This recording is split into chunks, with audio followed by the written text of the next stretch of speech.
Let's start with our first news. George St. Pierre says that if he were in Justin Gaethje's position right now, he would retire from the sport. He described Gaethje as a fighter who works extremely hard and constantly overcomes adversity, calling his journey truly inspiring. He said it is impressive to see everything Gaethje has accomplished inside the cage. However, he also added a bold opinion, saying that if it were him, he would choose to ride off into the sunset. He mentioned that Demetrius Johnson shared a similar view, reinforcing the idea that stepping away at the right moment can be powerful. According to him, such an ending would feel like an amazing conclusion to a legendary career. He questioned what more there is left for Gaethje to achieve, suggesting that he has already done it all in the sport. He also acknowledged the financial side, saying Gaethje could continue fighting for money, but that might lead to leaving opportunities and health behind. Even though he believes Gaethje could still beat many fighters and possibly go on another winning streak, he emphasized that health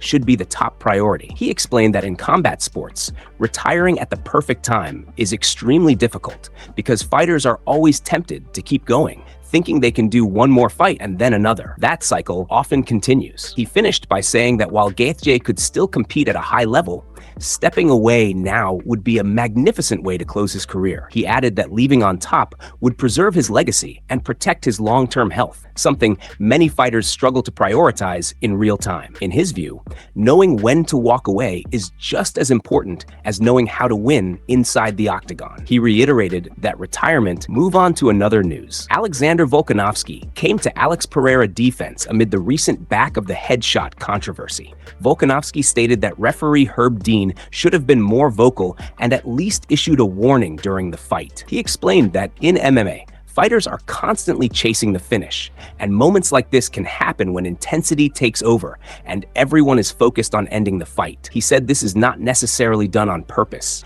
but referees must guide action more clearly. Volkanovski recalled watching live and noticing multiple instances where strikes appeared to land toward the back of the head. He said he kept looking at the referee expecting instruction or warning, but felt very little communication was happening inside the cage. According to him, this lack of direction created confusion as fighters continued exchanging heavy shots while the situation escalated. He added he is not blaming anyone directly, especially not the fighter involved, but believes officiating could have been more active and clear. He emphasized that when there are repeated questionable strikes, the referee must step in earlier to prevent unnecessary damage. He suggested better communication could have changed how the sequence played out and influenced fighter positioning. Volkanovski continued, saying that he noticed a significant number of shots that looked like they were landing in the back of the head region, estimating there were more than 10 over the course of the exchange. He explained that from his perspective, watching it live, it looked very clear that the issue needed attention. He pointed out that if the referee had repeatedly warned about illegal targeting, fighters might have adjusted more carefully. He also mentioned that Alex Pereira was trying to recover during the sequence,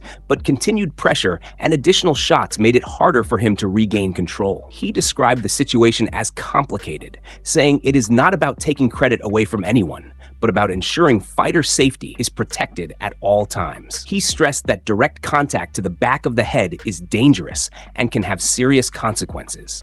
He concluded by saying it is an important discussion for the sport, especially when high-level fighters are involved. He made it clear that he is not trying to create controversy, but rather highlight a situation that he believes should be reviewed and improved. He added that if Alex Pereira is asking for people to speak about it, then he is willing to address it openly, reinforcing that fighter safety must always come first in moments of extreme pressure and chaos inside the cage. Move on to another news. Sean O'Malley considers Petr Yan as skilled as John Jones and Ilia Topuria after his recent comments following his win over Ayman Zahabi at the White House, where he called for a title shot against Petr Yan. Speaking on the One Night with Steiny podcast, O'Malley said he believes Yan is just as skilled as some of the greatest fighters in the sport. He stated that people who truly understand MMA know how highly skilled Petr Yan is.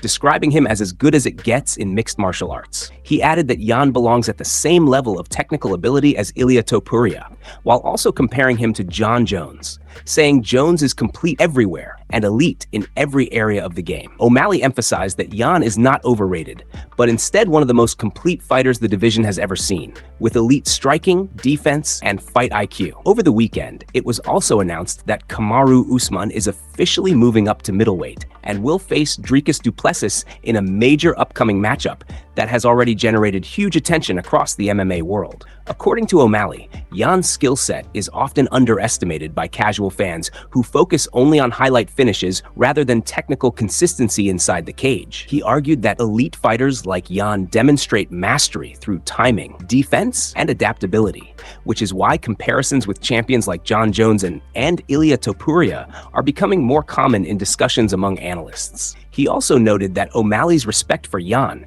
reflects the growing recognition of technical fighters in modern MMA who may not always rely on knockout power, but dominate through precision and control. Meanwhile, the announcement of Usman moving to middleweight has added even more intrigue to the division, especially with a high-stakes clash against du Plessis now being discussed widely across the MMA community.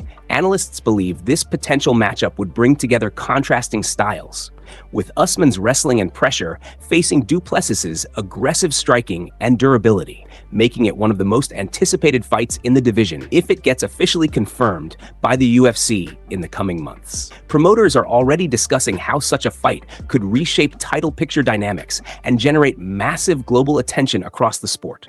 Fans are eagerly waiting for official confirmation from UFC leadership very soon. Expected official confirmation now. Move on to another news. Jorge Masvidal believes Kamaru Usman will defeat Dricus du Plessis in their potential matchup. As most of the MMA community knows, Masvidal previously fought Usman twice in the UFC, losing a unanimous decision in 2020 before suffering a second-round knockout loss in their rematch in 2021. Masvidal says he believes du Plessis will need to fight a near-perfect performance to beat Usman. He explained that he does not think du Plessis is anywhere close to being finished, pointing to his previous performances and recent wins as evidence that he is still improving and dangerous. He referenced du Plessis' fights, including moments where he was winning before getting caught, as well as his ability to rebound and show high-level performances against elite competition. He said du Plessis is extremely dangerous due to his power and athleticism, but against a fighter like Usman, he would need to be almost flawless from start to finish. According to Masvidal, Usman wins the matchup most of the time because he is more complete everywhere, especially in wrestling and control. He added that du Plessis' biggest weakness lies in grappling exchanges,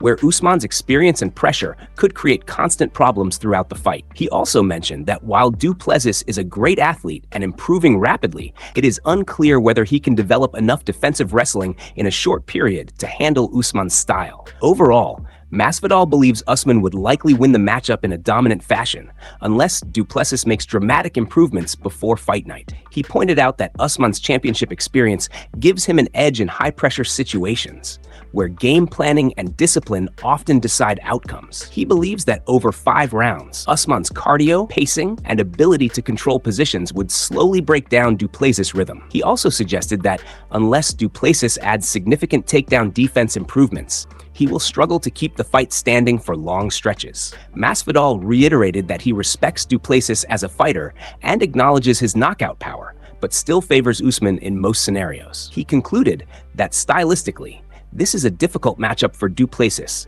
especially against a former champion with elite grappling control. Ultimately, Masvidal sees Usman as the more complete fighter and believes experience at the highest level will be the deciding factor. He expects a controlled fight with Usman dictating pace from early exchanges inside the octagon. Move on to another news. Ian Garry is set to challenge Islam Makhachev for the welterweight title at UFC 330 on August 15th. Yesterday on the Ariel Helwani show, Garry said the welterweight division will be better off with him as champion. He claimed it is a fact that when he becomes champion of the world, the division will improve dramatically. He also suggested Islam Makhachev fights once a year, meaning his title defenses could be extremely delayed. He argued this creates long gaps and limits activity in the division. He listed potential matchups including a rematch with Carlos Prates, a possible fight with Shavkat Rakhmonov, and rising contenders like Gabriel Bonfim, Sean Brady, and others. He described the welterweight division as the most stacked and competitive it has ever been. He said it is the best division in the sport right now from top to bottom. He promised that when he becomes champion,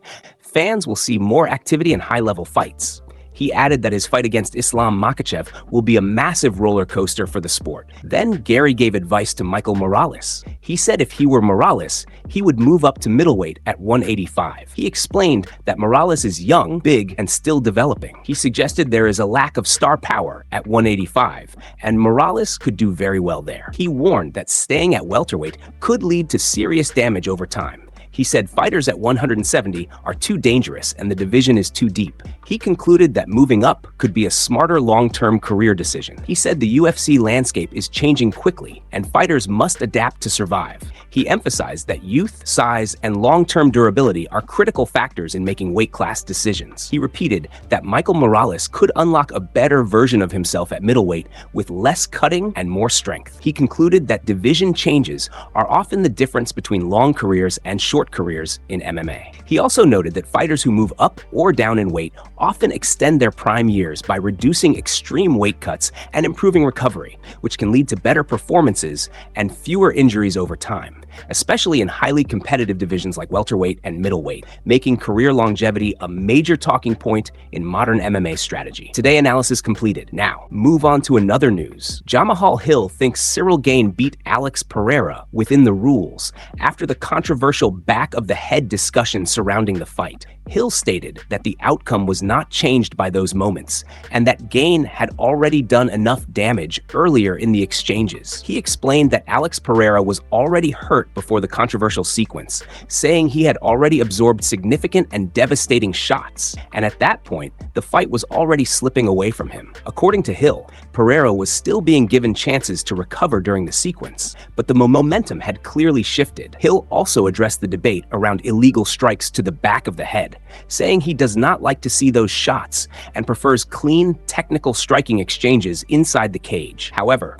he questioned whether those specific moments truly impacted the final result of the fight. Hill stated clearly that in his opinion, they did not change the outcome in any meaningful way. Instead, he believes Cyril Gane performed at a higher level throughout the contest and controlled the key moments within the rules of MMA. Hill emphasized that while the discussion around refereeing and illegal strikes is important, it should not take away from what he sees as a legitimate and decisive performance. He reiterated that Gane fought smart, composed, and effective enough to secure the victory without relying on questionable tactics. He added that in high-level MMA, fighters often face chaotic exchanges where positioning changes rapidly, and sometimes strikes can land in borderline areas. However, he believes experienced fighters and referees understand how to interpret those situations without overreacting to isolated moments. Hill concluded that from his perspective, Cyril Gane won the fight handily, and did so within the rules of competition.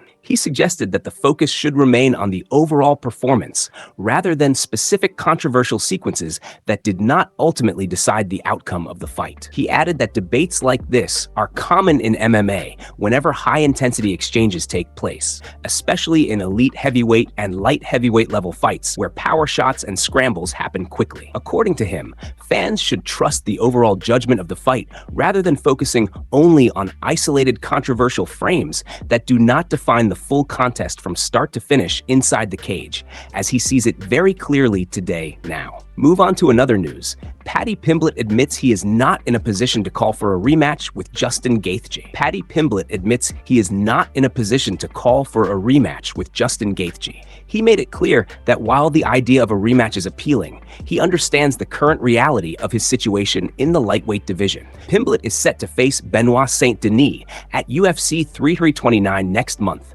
a fight he considers crucial for his momentum. He explained that, to be honest, after the weekend, he does not view himself as part of a #1 contender conversation. He stated that in his opinion, Arman is probably still the #1 contender in the division. He also referenced that Justin Gaethje himself has mentioned that Charles Oliveira has already defeated him before, which opens the door for a possible rematch between them. He added that Charles could potentially earn another title shot, depending on how things play out in the division. Pimblett noted that the lightweight division is extremely unpredictable right now, with multiple contenders and shifting narratives affecting title opportunities. He said that even Arman has been calling out Ilya for years, adding further complexity to the matchmaking picture. Pimblett continued by saying there are so many different variables in the division that it is impossible to predict what will happen next. He expressed that while he would love to beat Saint Denis and then secure a rematch with Gaethje, he is realistic about his position. He admitted that after just one fight win streak, he cannot honestly demand a title eliminator or a high-level rematch. He emphasized that patience and performance are key in climbing the rankings, and that he must prove himself again in upcoming fights. Pimblett stated that the lightweight division is stacked with elite talent, and every fight can drastically change a fighter's standing. He concluded by saying he will focus entirely on defeating Saint Denis first, and then reassess his options after that performance. He made it clear that nothing is guaranteed in the division, and everything depends on consistent results moving forward in the coming months as the landscape continues to evolve rapidly in MMA competition today. He said every opportunity now depends on winning consistently and proving he belongs at the elite level of lightweight contenders in the UFC.